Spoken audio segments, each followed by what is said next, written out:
A warm greetings to all. Today we are going to see the concept Python programming.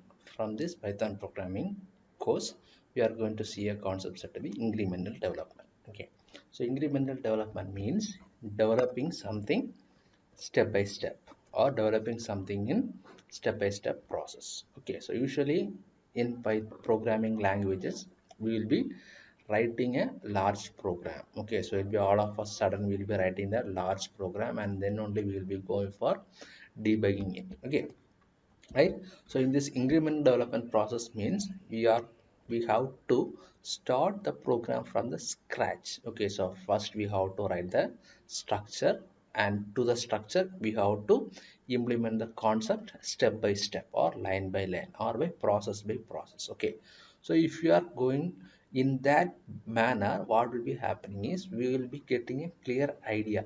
Okay, so what has to be done, which step has to be followed, and what has to be used next. Like this, we will be getting a clear idea, and as a result, we will be able to debug that session. Okay, we will be able to debug that session, as well as we will be able to add new source, or you will be able to add new codes. Okay, the small amount of code or large amount of code in that particular program. Okay, so this particular step is said to be incremental development. Okay, so the main objective or goal of this incremental development is to avoid the long debugging sessions. Okay, right.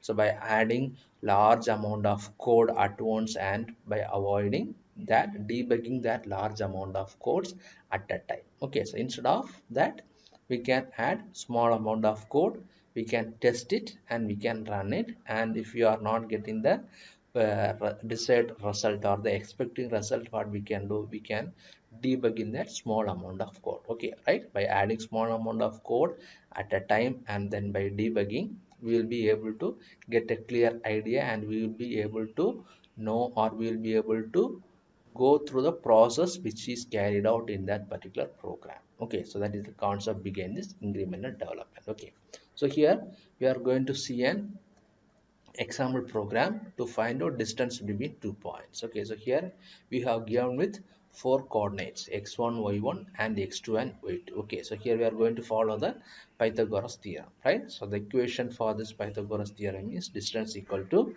square root of x2 minus x1 the whole square plus y2 minus y1 the whole square, right? So this particular equation, we are taking this particular equation and we are going to show how we can solve this particular equation, or how we can solve this particular program or this problem statement into a full-fledged program. Okay, how we can develop it into a full-fledged program. Okay, that we are going to see it in the forthcoming slides. Okay, the first step what we have to do is we have to find, or we have to be very clear what we are going to do. Okay, so what we are going to do with this particular program. Okay, so what will be the input, what should be the output, what should be the return value. Okay, and so to find distance between points, how we are going to represent that particular points. Okay, and how the resultant value should be, or how the result should be. Okay, so in which type of data type that result should be given. Okay, so these things first we have to scrutinize, or we have to be very clear about this. Okay, so first thing, what is mean by distance, how it should look in the Python program, what are the inputs, what are the outputs, and what should be the return value, and how we are going to represent the 2 points, in which manner we are going to represent. Okay, after doing the processing, how we should get the result. Okay, or how we should get the return value, and that value should be in which data type, either it should be in integer or either it should be in floating point. Okay, so these steps we have to be very clear about. Okay, and another one thing which we have to keep in mind is we should know the processings. Okay, so if you are going to start with the program, or if you are going to solve a problem statement, you should very clear about the intermediate steps and what will be the possible outputs you will be able to get. Okay, so those should be very clear about. Okay, you should be very clear about those informations. Okay, right? So if you are giving inputs, how the processing will be done, and for that given input what will be the output. Okay, so everything you should be very clear. Okay, so after that only you have to go for starting the programming. Okay, so now we shall go step into the program. Okay, so after analyzing all these informations, we have to start with the program. Okay, right? So here for solving this particular program, we can take the concept of functions. Okay, right? So obviously what we have to do, we have to write a function definition. Okay, you have to write a function definition, right? So here the function definition should be written by starting with the keyword set to be def, then you have to give the function name, and here what is the output or how many values you are going to give. Okay, right? So in case of a representation of a point, you will be having two coordinates. Okay, so to represent a single point, you will should need two coordinates. One is x-axis coordinate and y-axis coordinate, right? The crossing of x and y-axis will give you a single point, right? So here to find out the distance between 2 points, for each point you need two values. So totally we will be having, or you should need, four values. Okay, so here we have taken the four values as x1, y1, x2 and y2. Okay, and we have fixed that the return value should be in floating point, right? So here we have given the value as 0 0.0. Okay, so right, so return value we have given as 0 0.0, right? Since we have not started with the processing, or we have not given any expressions, we are returning only the floating point as 0 0.0. Okay, and to test this particular distance function, we can pass a value, right? So we shall pass a value, right? So here we have passing to four values, 1, 2, 4 and 6. Okay, x1 will be taking the value 1, y1 by 2, x2 4 and y2 it is 6. Okay, right? So here we are passing the value, right? So once if this particular structure is getting worked, or once if this particular structure is working, you will be returned with the value set to be 0 0.0. Okay, right? So while executing this, so if you are not getting the return value to be 0 0.0, so obviously what you can do is you can use the print statement. Okay, so you can use the print statement there.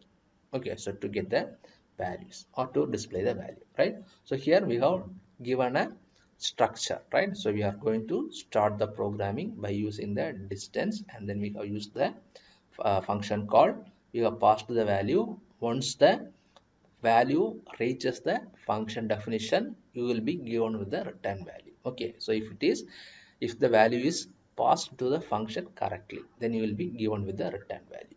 Okay, so next what we can do is we can take the distance. Okay, so to calculate the distance, what you have to do is we have to take the difference between the 2 points. Okay, so we have to take the difference between x2 and x1, then y2 and y1, right? So for doing that calculation, what you can do, you can use another variable, right? You can use the variable dx, right? So there we have taking the expression as dx equal to x2 minus x1 and dy equal to y2 minus y1, right?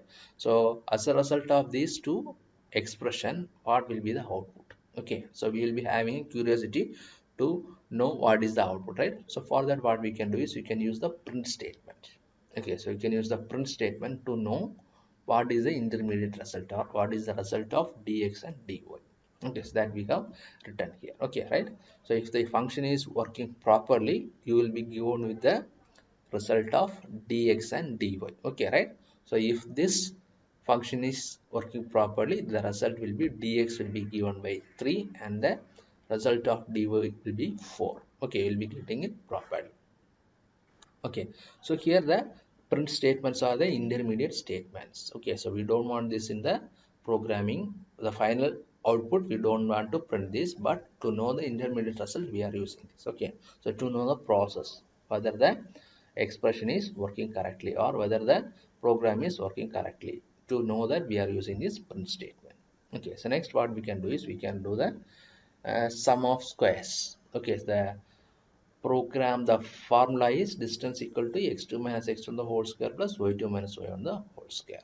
Okay, right? So that we have to do here. Okay, we have find out the difference x2 minus x1, then for that x2 minus x1 we have to do the squares. Okay, so for that we are using this expression d squared equal to dx exponential 2 plus dy exponential 2, right? So here what will be happening is the square of dx and dy will be taken and it will be getting stored in the variable set to be d squared. Okay, so here we can print that, right? So here the value of dx is 3 and value of dy is 4. The squares will be 9 and 16. So the result will be 25. Okay, so we'll be getting the result is 25.